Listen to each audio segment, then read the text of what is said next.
Nakatulong naman sa ilang kababayan natin ang Buy Local, Buy OFWs project para makapagsimula ng kani-kanilang negosyo. Yan ang sentro ng balita ni Bien Manalo.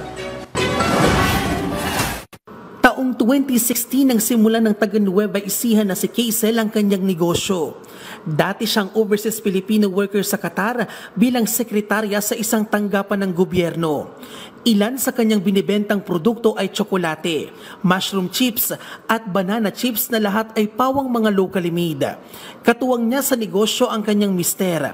Nitong nakaraang taon lamang, sumali siya sa Buy Local, Buy OFWs project na bahagi ng Kabuhayan Reintegration Program ng Department of Trade and Industry at Department of Migrant Workers. Naisip po namin mag-business para pag nag-for good po kami, anong kailangan namin gawin na nandito kami sa Pilipinas while having a business at the same time makatulong not just for the community and also sa mga kapwa naming OFW and mga local farmers po.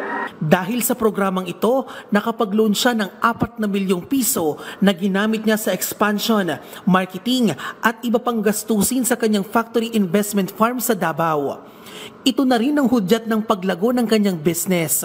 Sa ngayon ay mayroon na siyang 50 empleyado. Nakakapag-export na rin siya ng produkto sa ibang bansa.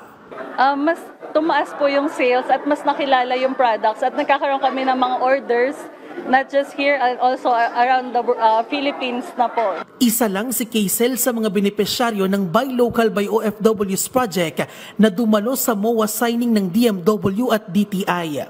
Magbibigay ito ng suporta sa kabuhayan at mga produkto ng mga OFW.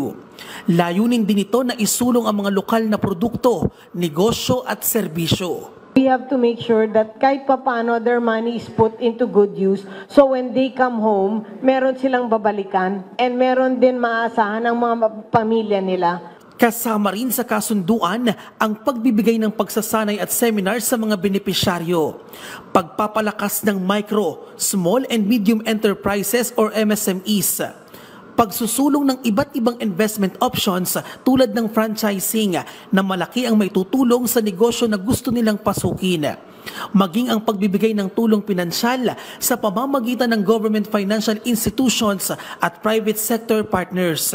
Through this product, our OFWs will have greater opportunities to empower themselves economically and socially upon their return to the Philippines.